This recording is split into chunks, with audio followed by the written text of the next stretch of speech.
e fez com que a todos, pequenos e grandes, ricos e pobres, livres e escravos, lhes fosse posto um sinal na mão direita ou na fronte, para que ninguém pudesse comprar ou vender, senão aquele que tivesse o sinal, ou o nome da besta, ou o número do seu nome. Apocalipse capítulo 13, versículos 16 e 17. Esse texto que é assustador para muitos, né? Eu pretendo explicar um pouco e mostrar com quem se relacionam esses textos, a quem esse texto faz menção. Antes disso, eu preciso colocar pelo menos duas bases para que a gente possa continuar estudando. A primeira é que toda a Bíblia tem uma linguagem dualista. Dizem os sábios judeus, pelo estudo da Gemátria, que a primeira letra do livro do Gênesis, Bereshit, ela tem o valor numérico 2. Você observa por meio desta letra, Bereshit, se você ler o livro do Gênesis com bastante atenção, e depois toda a Bíblia, você vai observar que o dualismo, que duas figuras separadas e geralmente em conflito aparecem durante toda a Bíblia, em todos os livros. Caim e Abel, primeiro uma árvore da vida e uma árvore da morte. Duas criações, porque o Gênesis 1 mostra uma criação do homem, senhor da terra, imagem e semelhança de Deus. Na segunda, Adão é formado do pó da terra, ou seja, como a própria Kabbalah ensina, o primeiro Adão é o Adão Kadmon, o Adão primordial. O segundo Adão é o Adão Rishon, ou Adão formado da terra. Caim e Abel, Esaú e Jacó, Isaac e Ismael, e José e seus irmãos, e por aí você vai seguindo nessa leitura. Mais tarde o próprio reino de Israel se divide, Israel e Judá, e essa dicotomia vai chegar inclusive ao Novo Testamento com os dois evangelhos, o de Paulo e o de Pedro. O Apocalipse tem exatamente essa leitura. Então, o número 666 tem um significado positivo. Ele tem um significado iluminador e ligado à iluminação, mas não é o seu único sentido. Mas não é a única informação nem a única leitura que a gente pode extrair do livro do número 666. Não é a única maneira de interpretá-lo. O segundo ponto é que o Apocalipse se utiliza das figuras do Antigo Testamento para contar e para narrar as suas profecias. Então a melhor maneira de você compreender o Apocalipse é você buscar as figuras que ele apresenta no Antigo Testamento. Então é por isso que é tão difícil interpretar o 666, porque esta linguagem, esta técnica não é utilizada. Então os caras pensam que o 666 é o www, né? E que a marca da besta é um chip que vai ser implantado na mão, num futuro reino do anticristo. Não tem nada a ver. Nós vamos encontrar aqui, dentro da própria Bíblia, no Antigo Testamento, a que se refere o número 666. Você, pelo título, já viu, né? Moisés, Salomão e o número 666. E sim, ambos estão conectados a este número. Para você ter uma ideia, o próprio texto começa dizendo, no Apocalipse capítulo 13, versículo 18, aqui é preciso sabedoria. Aquele que tem inteligência, calcule o número da besta, porque é o número de um homem, e o número é 666. Ele já te dá duas pistas importantes. Primeiro, ele diz, é preciso sabedoria. Salomão é famoso por ser o homem que pediu a Deus sabedoria. Quando Deus lhe deu a chance, o Deus do Antigo Testamento, de escolher entre riquezas e vitórias sobre os inimigos, ele escolheu sabedoria. O texto menciona a sabedoria. Depois o texto é específico, é o número de um homem. Então eu não preciso sambar demais. Esse número de um homem pertence a um homem, está conectado a um homem. Vamos ver se esse número está conectado a um homem. Se você tiver uma Bíblia aí, abra. Se você não tiver, anota ou de repente veja numa Bíblia online. No primeiro livro de Reis, capítulo 10, Versículo 14, a descrição da riqueza de Salomão. Veja bem, versículo 14. O peso do ouro que chegava para Salomão anualmente era de 666 talentos de ouro, sem contar o que lhe provinha dos mercadores itinerantes, do lucro dos comerciantes e de todos os reis do ocidente e dos governadores da terra. Já foi dito, esse número já aparece na Bíblia e só aparece aqui. O homem a quem o número pertence, o homem a quem o número descreve, é Salomão. Salomão é o portador do número da besta. Então você já sabe a quem foi dedicado certo templo aí em São Paulo, né? Magnífico, aí, poderosíssimo, de uma organização poderosíssima também, que tem uma rede de TV poderosíssima, né? Não inclusive no vídeo que fiz anteriormente, lembrei Paulo dizendo: Deus não habita em templos feitos por mãos de homens. O mesmo que disse Estevão em Atos capítulo 7. Deus não mora em templos feitos por mãos humanas. Agora, antes de passar para Moisés, porque eu estou falando ainda de Salomão, eu preciso compreender. Esse dinheiro chegava para Salomão através de tributos. A carga tributária era tão grande que quando Salomão morre, em 1 Reis capítulo 12, o povo vai até o filho dele e diz para ele: olha, cara, Salomão esfolou a gente para construir o megatemplo. Salomão arrancou o nosso couro. Alivia aí pra gente que a gente vai te servir. Diminui os impostos que a gente está ferrado. A gente bancou a banheira de ouro de Salomão. A gente bancou o canal dele. A gente bancou os luxos da filha dele. Agora a gente está ferrado. Dá uma aliviada aí. Aí o Roboão, né, que é o filho de Salomão, vai e consulta os anciões. Os anciões falam: faz isso, ouve o povo. Eles vão te servir, você vai ser rei para sempre. Ele consultou a galera, né? Os amigos de boteco dele. Eles falaram: que mané alivia. Chega para eles e fala o seguinte, ó: o dedo do meu pai, meu dedo mindinho pesa mais que a mão inteira do meu pai. Piora o negócio. Aí ele ouviu os jovens, ele ouviu os amigos de boteco. Conselho de boteco, né, mano? Você sabe onde acaba o conselho de boteco. Mas é interessante que essa é a história, né? Conselho de boteco, que termina na divisão. Quando ele fala isso para o povo, acontece justamente o rompimento. Um grupo, as tribos dividem Israel. Mas diz que isso não aconteceu porque Roboão era tolo ou porque os jovens eram inexperientes. Diz que isso veio da parte de Yahvé, ou seja, da parte do Senhor, que queria dividir o reino. Interessante que Jesus nos evangelhos diz que um reino dividido não prospera, ou seja, Israel será destruído porque foi dividido. Bom, o fato é que o 666 está diretamente ligado a um sistema injusto de carga tributária. O 666 está ligado a um sistema econômico do qual Salomão é representante. Eu não quero estender demais o vídeo, então não vou entrar em detalhes. Mas você tem acesso a isso facilmente pela internet. Talvez você já tenha ouvido falar desse livro, A Ética Protestante, o Espírito do Capitalismo, de Max Weber, um livro famoso de sociologia. Questionado, né, hoje bastante questionado, porque há aqueles que dizem que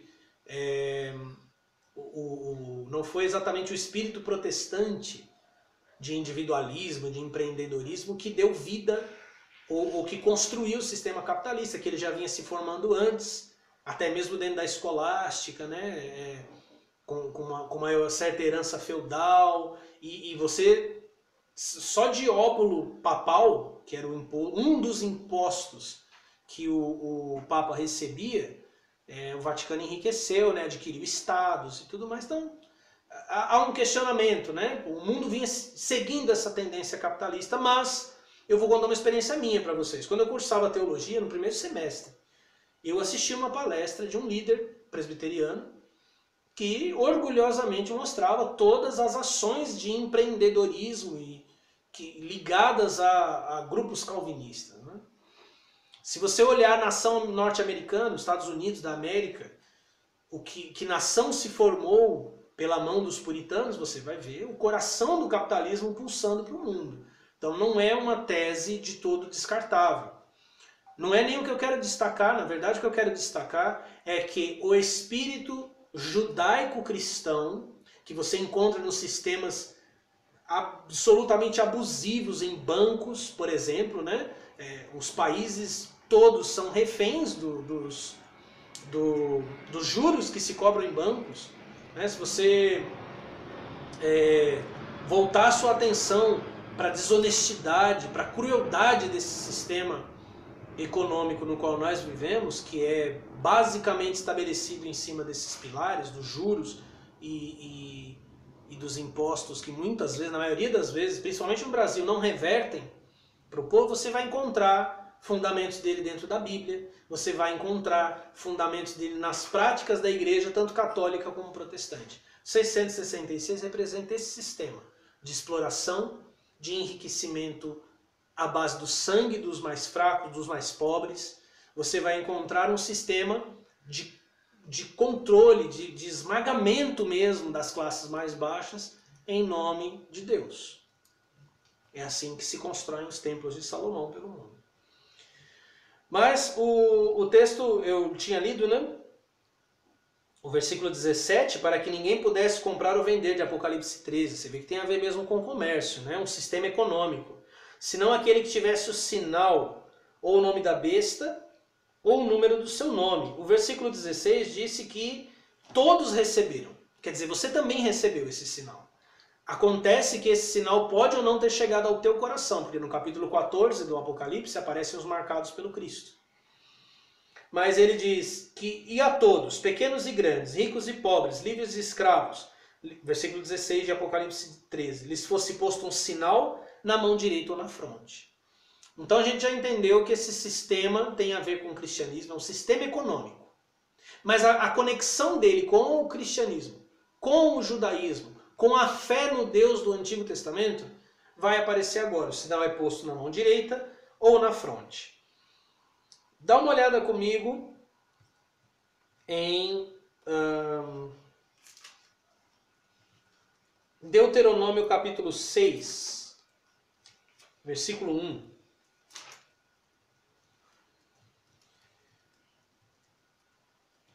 A partir do 1. Estes, pois, são os mandamentos, os estatutos e os preceitos que o Senhor teu Deus mandou ensinar-te, a fim de os cumprires na terra que estás passando para possuires. Todo mundo viu essa história, né, nos 10 mandamentos. Para que temas ao Senhor teu Deus e guarde todos os seus estatutos e mandamentos que eu te ordeno, tu e teu filho e o filho do teu filho, todos os dias da tua vida, e para que se prolonguem os teus dias. Ouve, pois, ó Israel, e atenta em que o guardes para que te vá bem, e muito te multipliques na terra que mana leite e mel, como prometeu o Senhor, Deus de teus pais. Ouve, ó Israel, o Senhor nosso Deus é o único Senhor. Amarás, pois, ao Senhor teu Deus de todo o coração, de toda a tua alma e de todas as tuas forças. E estas palavras que hoje te ordeno estarão no teu coração, e as ensinarás a teus filhos, e delas falarás, sentado em tua casa, e andando pelo caminho, ao deitar-te, ao levantar-te. Que saco, né? Só iam falar isso. Também as atarás por sinal na tua mão, versículo 8 de Deuteronômio 6, e te serão por frontais entre os teus olhos. O próprio texto diz que esse conjunto de mandamentos, primeiro, só existe um Deus. Amar a este Deus de todo o coração, quer dizer, não sobra coração para amar mais nada. Toda a vontade, de todo o coração. Essa maluquice, né, que as pessoas vivenciam hoje, né, que você não agradece a quem está do lado, você não é fiel a teu irmão, teu amigo, mas você se derrete por Deus, né? Você não tem coragem de dizer para a mulher que você ama que a ama, mas você olha para o teto e chora para Deus dizendo que o ama. Amarás de todo o coração. Esse conjunto de doutrinas de que deveriam ser inculcadas e relembradas, ele diz: você as atarás por sinal na mão e por sinal entre teus olhos, ou seja, na testa. Que isso mostra a fé no Deus de Moisés, que Salomão possuía, foi a ele que ele pediu sabedoria. É daí que nasce o sistema econômico explorador, que leva à divisão, que leva à guerra civil, que leva à escravidão, que leva à monstruosa desigualdade e pobreza. Ele nasce com a fé neste Deus. Porque eles entram na terra dilapidando a terra, matando pessoas, se apoderando do que não é deles, roubando, destruindo. E os sobreviventes se tornam escravos, para sempre. Ah, não, mas tinha uma lei lá que libertava o escravo. Tá, não vamos pensar nos atenuantes. O cara chegou, detonou tua casa, matou todo mundo, tirou tudo que você tinha, você vai viver de escravo. Ah, não, mas aí tem o ano do perdão, o cara te liberta. Você vai ser liberto para onde? Você não tem família, você não tem terra, você não tem bens. Você vai ficar lá, continuar escravo. É óbvio. Sinal na testa e na mão. Não é coincidência. Tanto não é que se repete. Em Deuteronômio, aliás, em Êxodo 13.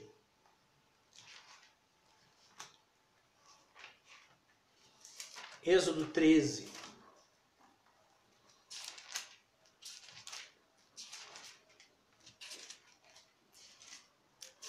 Treze, 9.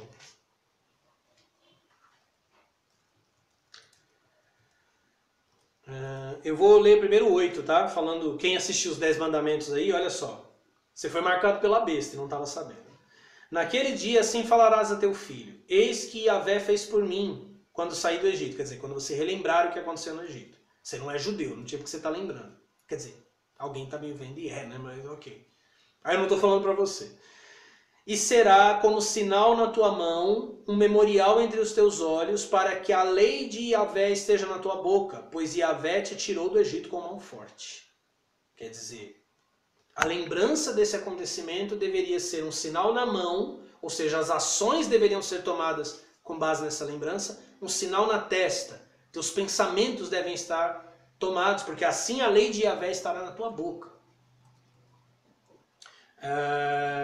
Êxodo, ainda 13, verso 16.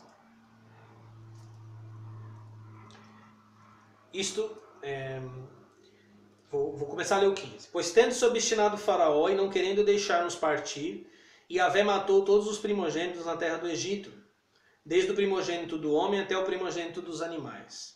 É por isso que sacrifico a Yahvé todo macho. Está explicando para o filho, né? É o que está escrito lá em Deuteronômio 6. Sempre relembrar esta lei. Então está explicando porque sacrifica, o judeu explicando para o filho, né? É por isso que sacrifico a Yahvé todo macho que sai por primeiro do útero materno, e resgato todo o primogênito dos meus filhos. Isto será, pois, como um sinal na tua mão e como frontal entre os teus olhos, porque Yahvé nos tirou do Egito com mão forte. Toda a narrativa do Êxodo, toda a construção da devoção dos hebreus no Deus único é o sinal da besta. Quando ele diz tirou com mão forte, ele tirou por meio de morte, de assassinato. Ele endureceu o coração de Faraó para provocar as pragas, para provocar os acontecimentos.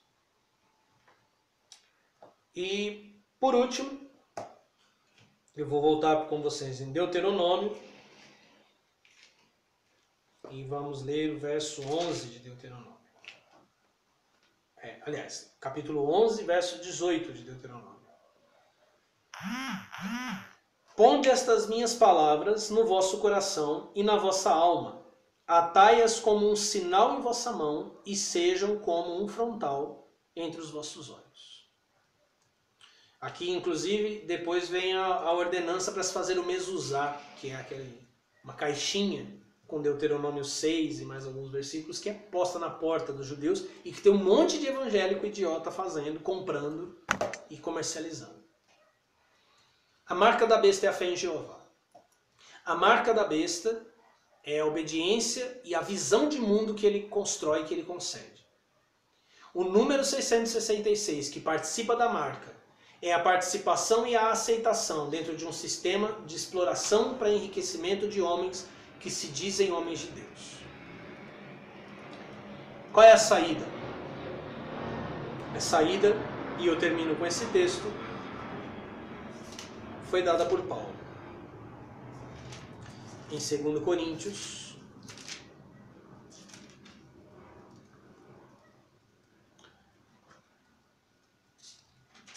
capítulo 3.